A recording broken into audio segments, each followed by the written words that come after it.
access control models. Dear students, these models are very critical and very important to understand the basic concepts of access control. There are actually three access control models. These are mandatory access control, which can be known as MAC, non-discretionary access control, and discretionary access control. Mandatory access control is a policy, hardware component or software component being used to restrict the access. Mandatory access control may also be known as MAC. So MAC use data classification schemes.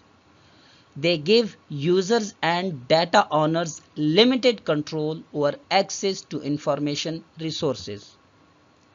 In a data classification scheme, each collection of information is rated and each user is rated to specify the level of information that user may access. These ratings are often referred to as sensitivity levels, and they indicate the level of confidentiality the information requires.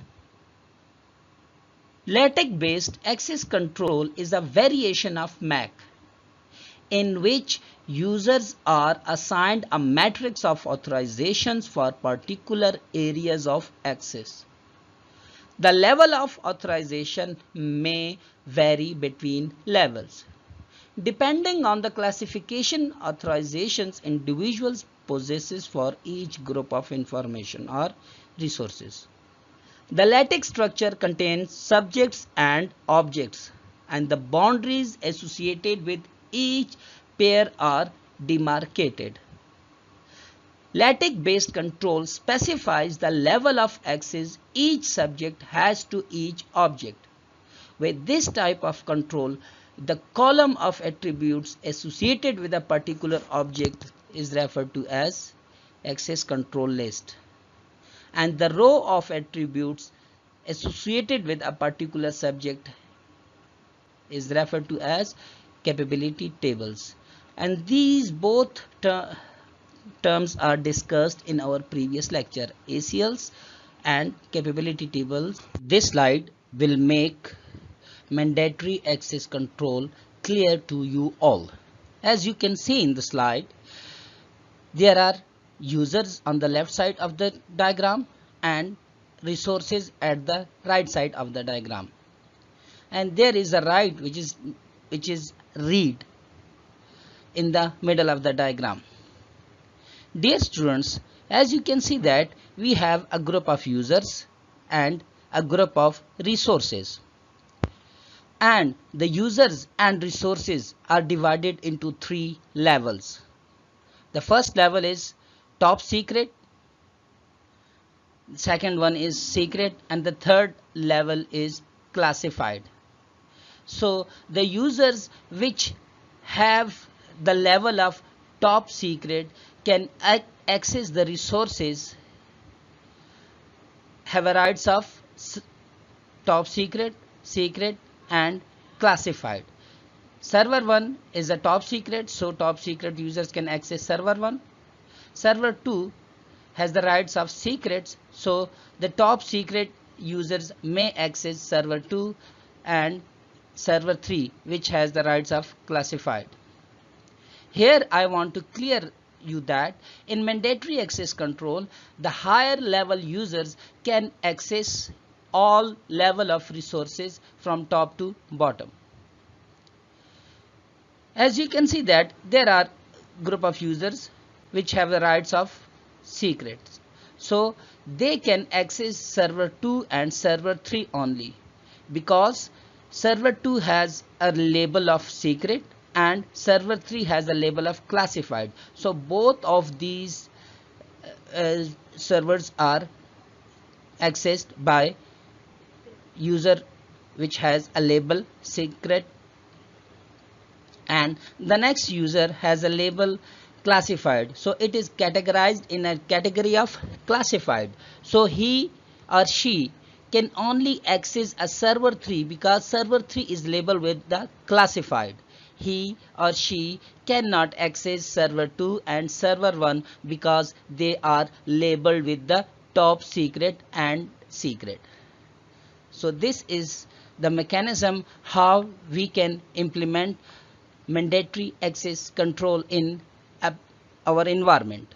The next access control model is non-discretionary access control model. Non-discretionary controls are a strictly enforced version of MACs that are managed by a central authority in the organization and can be based on individual roles. That's why it is sometimes known as role-based control model, or a specified set of tasks. That's why sometimes it is also called task-based control model. Role-based controls are tied to the role a user performs in an organization, and task-based controls are tied to a particular assignment or responsibility. The role and task controls make it easier to maintain the controls and restrictions associated with a particular role or task, especially if the individual performing the role or task changes often. Instead of constantly assigning and revoking the privileges of individuals who come and go, the administrator simply assigns the associated access rights to the role or task. And then, whenever individuals are associated with that role or task, they automatically receive the corresponding access.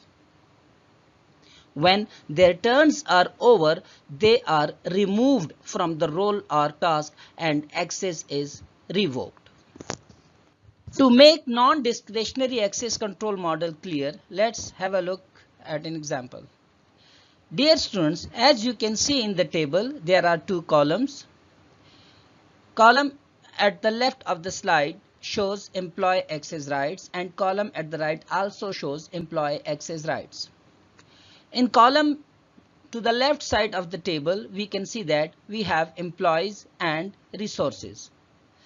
Let's say there is an organization where these three employees are working. Ali is an accountant who has rights to the resource of financial database. Asad is an IT guy, so access to the external web server and email server is assigned to Asad, while Bilal is CEO, so he has the right to access all financial databases, external web servers and email servers. So as non-discretionary access controls are based on the roles of the employee, so with the passage of time, if an Ali is upgraded to the post of CEO, so there is no need to make a big change in the access right database. Only the role of Ali will be changed to CEO, so the all rights of CEO will be assigned to Ali. And instead of Ali, a new employee is hired whose name is Khalid. So a user Khalid will be created and the rights of accountant, which are financial databases, will be assigned to Khalid. So it means in non-discretionary access control, if the employee's role is changed, there is no need to make big changes in the access control. Just change the role of the employee, all the rights will be assigned to the new role. Discretionary access control model is the next control model which will be discussed.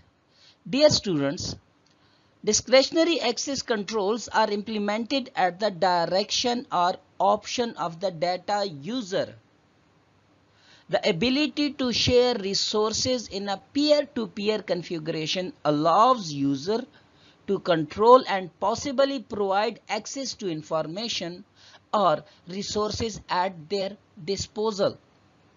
The user can allow general unrestricted access, or they can allow specific individuals or set of individuals to access these resources. For example, a user has a hard drive containing information to be shared with office co-workers. This user can elect to allow access to specific individuals by providing access by name in the share control function. This is an example of discretionary access control, and I'm sure it will be clear to you all. As you can see in the slide, user want to share its drive C. So the user selected shared C as a share name of his drive. Then some comments are written, and as you can see in the access type option, full is selected by the user and password is enabled, so some password will be used by the user to make it share on to other users. On the right side of the slide, you can see that in the network sharing and security option, user selected the option show the file on the network. It means this file will be showed on the network to, and the next option which is selected by the user is allow network users to change my files. So what will be happen? It means now all the user on that network will be able to do changes in the files stored in the drive C of the user. This slide is going to summarize access control models.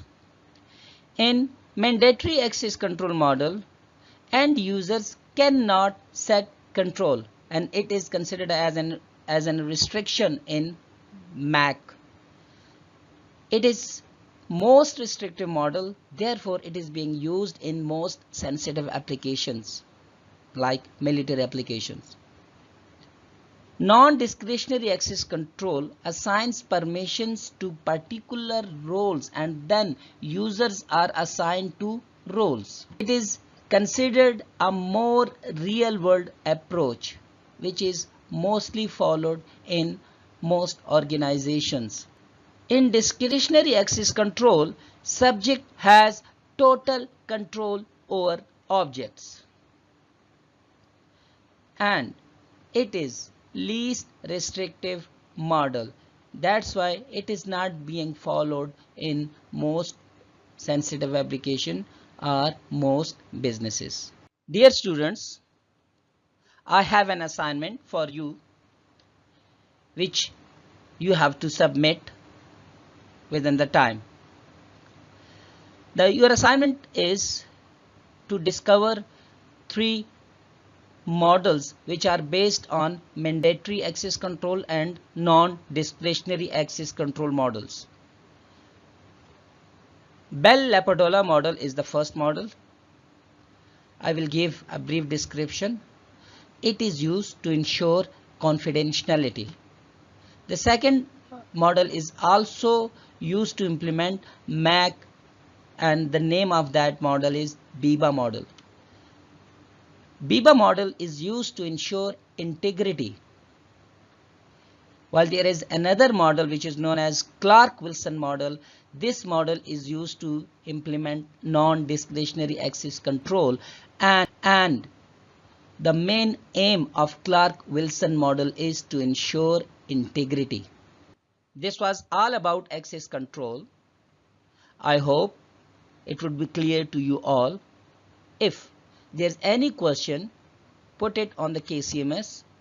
I will answer your question in time. Thank you. Have a nice day. Allah Hafiz.